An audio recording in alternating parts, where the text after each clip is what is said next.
अपनी बात की शुरुआत एक प्यारी घटना से करना चाहूँगा। कहते हैं कि ऐसी ही बहुत बड़ी सभा चल रही थी और कवि सम्मेलन था। बहुत सारे कवि महोदय आए हुए थे, अपनी अपनी कविताओं से जनता को आह्लादित और आनंदित कर रहे थे।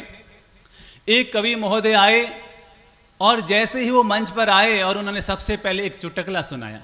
क्या सुनाया? चुटकुला सुनाया, जोक सुनाया। सबको बड़ा मजा आया, सब बड़े खुश हुए, बड़े प्रसन्न हुए और सबके भीतर से हंसी के फंवारे खिल गए।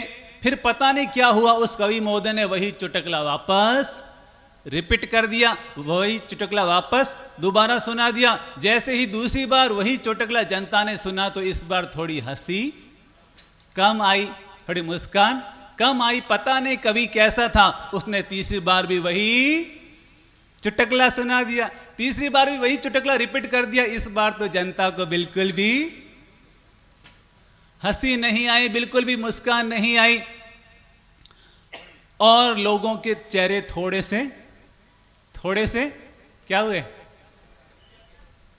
थोड़े से चेहरे उतर गए और वो मन ही मन कवि के बारे में कुछ और ही सोचने लग गए कि भला ये कवि भी कैसा है, एक ही चुटकुला बार बार सुनाए जा रहा है। लेकिन कवि ठहरा कवि, उसने चौथी बार भी वही चुटकुला परोस दिया, चौथी बार भी वही चुटकुला परोस दिया। तो इस बार तो कुछ लोगों के चेहरे कैसे हो गए? लाल पीले हो गए। पता नहीं कवि का आज मूड कैसा था, उसने पांचवी बार भी वही चुटकुला सुना दिया, वही जोक सुना दिया। इस बार तो जनता को सहन नहीं हुआ। चार लोग खड़े हो गए, गुस्से से तमा-तमा-कर उनके ऊपर टमाटर फेंकने लग गए। कोई क्या फेंकने लग गया, कोई क्या फेंकने लग गया। और एक युवक खड़ा हुआ और गुस्से से चिल्लाकर बोला, भाई कवि महोदय ये क्या कर रहे हो आप में अक्ल नहीं है, आप में दिमाग नहीं है, आप वही चीज बार बार सुनाए जा रहे हो और हमारा टाइम खराब किए जा रहे हो। कवि ने बहुत प्यारी बात कही, चुटकुला सुनाने का मेरा कोई मूड नहीं था, मैं तो आप सब लोगों को एक संदेश देना चाहता था। और संदेश ये है कि जब हम खुशी की एक बात बार बार सुनकर खुश नहीं होते हैं तो गम की वही बात बार बार याद करके दुखी क्यों हो जाते हैं?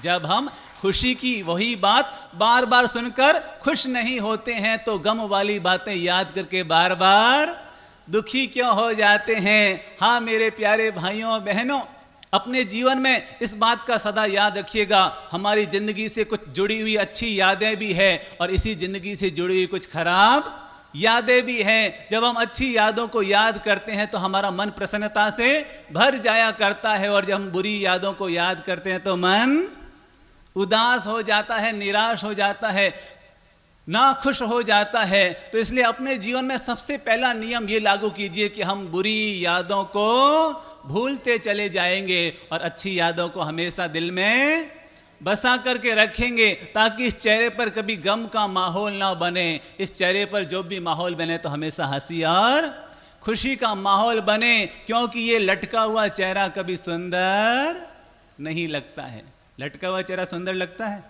आप में से ऐसे कौन भाई बहन जिनको लटका हुआ चेहरा सुंदर लगता है? किसी को लटका हुआ चेहरा सुंदर नहीं लगता है, तो फिर अपना चेहरा लटका करके क्यों रखते हो? फिर अपना चेहरा लटका करके क्यों रखते हो? हमारे गुरुदेव तो कहते हैं अगर गोरा चेहरा भी लटका हुआ तो बड़ा भूंडा लगता है और काला चेहरा मुस्कुराता हुआ भी बहुत सुंदर लगता है। तो अपने चेहरे पर हमेशा हंसी और खुशी को बनाए रखिए, अपनी जिंदगी में हमेशा हैप्पीनेस जोड़ करके रखिए। आज मैं आप सब लोगों को एक मंत्र दे रहा हूं और वह है खुश रहने का मंत्र। कौन सा मंत्र? खुश रहने का मंत्र। गुरुदेव ने पहले दिन एक मंत्र दिया था, बी हैप्पी नो, सुनाई नहीं दिया? जोर से, बी हैप्पी नो बीपी। आप में से ऐसे कौन भाई बहन है जो चाहते हैं कि हमारे शरीर में ब्लड प्रेशर की बीमारी हो? कौन चाहते हैं?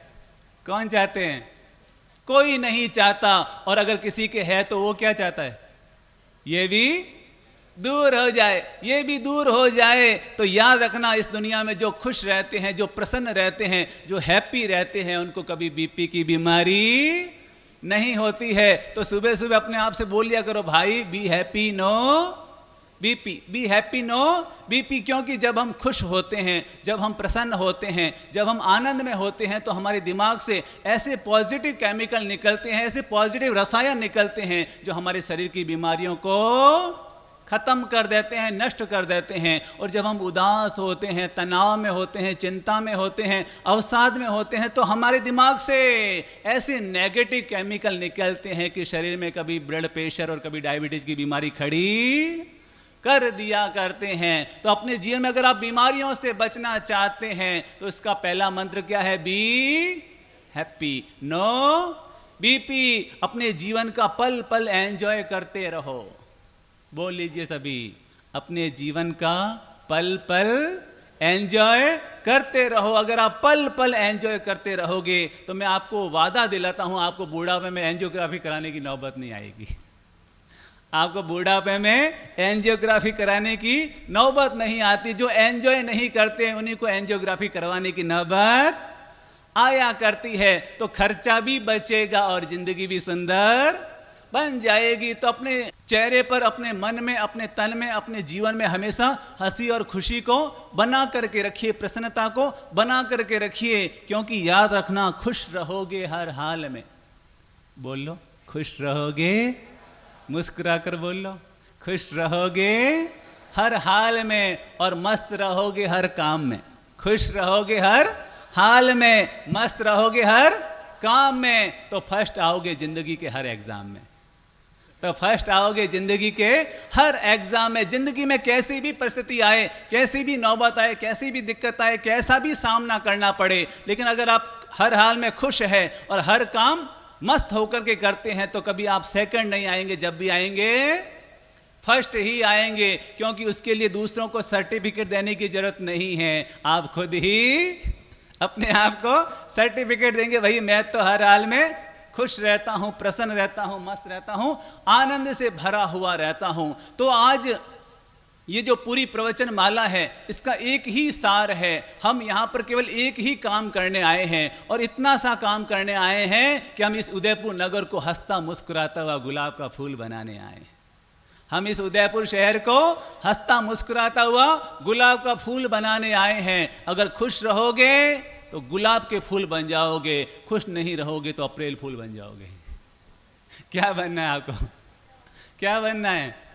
अप्रैल फूल या गुलाब के फूल? गुलाब के फूल बनना है तो इसका एक ही मंत्र है, अपने आप को हमेशा खुशी से भरे हुए रखो, प्रसन्नता से भरे हुए रखो। किसी ने मुझसे पूछा, भाई आपके जीवन का लक्ष्य क्या है? किसी ने मुझसे पूछा, आपके जीवन का लक्ष्य क्या है? प्रायकर जब पूछा जाता है तो हम क्या बताते हैं? क्या बताते हैं? हमारे बच्चे क्या बताते हैं? जब हम बच्चों को पूछते हैं कि भाई तुम क्या बनना चाहते हो, तो क्या कहते हैं? क्या कहते हैं? आपने अपने बच्चे से पूछा होगा कि तू बड़ा होकर के क्या बनना चाहता है, तो उसने क्या जवाब दिया? बताओगे क्या जवाब दिया? मैं डॉक्टर बनना चाहता हूं, मैं सीए बनना चाहता हूं, मैं इंजीनियर बनना चाहता हूं, मैं एडवोकेट बनना चाहता हूं, मैं मुख्यमंत्री, प्रधानमंत्री बनना चाहता हूं। लेकिन मुझसे किसी ने पूछा तो मैंने कहा भाई मैं तो खुशी पाना चाहता हूं, मैं तो खुशी पाना चाहता हूं। उसने कहा भाई ये आपके जीवन का लक्ष्य, आप सवाल नहीं समझे क्या? उसने मुझसे क्या पूछा? आपने सवाल नहीं समझा। मैंने कहा मैंने तो सवाल समझ लिया, तू मेरा अभिप्राय नहीं समझ पाया, तू मेरा अभिप्राय समझ नहीं पाया। क्योंकि हम डॉक्टर क्यों बनना चाहते हैं? क्यों बनना चाहते हैं? खुशी पाने के लिए। हम इंजीनियर क्यों बनना चाहते हैं? खुशी पाने के लिए। हम सीए क्यों बनना चाहते हैं? खुशी पाने के लिए। हम कोई भी काम करें लेकिन हमारा लक्ष्य क्या होता है? उसके पीछे हमारा टारगेट क्या होता है? कि हम खुशी पाना चाहते हैं। अगर हम पैसा भी कमाना चाहते हैं तो क्यों कमाना चाहते हैं? क्यों कमाना चाहते हैं पैसा? क्योंकि हमें खुशी मिलेगी। हम अपना नाम और यश क्यों कमाना चाहते हैं? हमें खुशी मिलेगी। हम शादी क्यों करना चाहते हैं? कि हमें खुशी मिलेगी। हम जो भी करते हैं तो हमारे पीछे एक ही भावना रहती है कि मुझे खुशी मिलेगी, खुशी मिलेगी, खुशी मिलेगी। पर मैं आपको जीवन का सीक्रेट ये बताना चाहता हूं कि आप खुशी पाने के लिए मत कीजिए। क्या? क्या? खुशी पाने के लिए मत कीजिए, वरन खुश होकर के करना शुरू कर दीजिए। खुशी पाने के लिए मत कीजिए, खुश होकर के करना शुरू कर दीजिए, क्योंकि खुशी कभी भविष्य में नहीं है, खुशी जब भी है तो अभी और वर्तमान में है। अगर आप अभी खुश हैं तो आने वाला कल भी अपने आप खुश हो जाएगा, और अगर अभी आप ना खुश हैं तो आने वाला कल आपका खुश होने वाला नहीं है। तो जो भी काम करें, अगर आप खाना भी बनाए तो कैसे बनाएंगे? चेहरा लटका कर, हैं? चेहरा लटका कर या चेहरा खिलाकर? कितनी गजब की बात है कि हम खम्मण तो फुला नहीं पाते हैं, ढोकले तो फुला नहीं पाते हैं, इडली तो फुला नहीं पाते, पर चेहरा बहुत जल्दी फुला दिया करते हैं। दूध में उफान तो कम आता है, पर चेहरे पर तूफान बहुत जल्दी आ जाता है। दूध में उफान कम आता है और चेहरे पर तूफान बहुत जल्दी आ जाता है। तो सभी भाई बहनों से आज छोटा सा मंत्र, छोटा सा निवेदन है कि जो भी करो खुश होकर के करो, जो भी करो खुश होकर के करो। खाना भी बनाओ तो खुश होकर के बनाओ, और दुकान खोलो तो पहले खुश हो जाओ, फिर उसके बाद दुकान खोलो। अगर माला भी फेरो तो पहले अपने भीतर में खुशी का संचार करो, तो माला में भी मन लगेगा, नहीं तो मन इधर उधर भटकता हुआ रहेगा। XYZ जीवन में जो भी करो, कुछ भी करो, जैसा भी करो, पर चेहरे पर पहले खुशी ले आओ, मन में पहले प्रसन्नता ले आओ। क्योंकि याद रखना, इस दुनिया में चेहरे की खुशी और मन की प्रसन्नता ऐसी दौलत है जिस पर कोई इनकम टैक्स की रेड नहीं लगती है।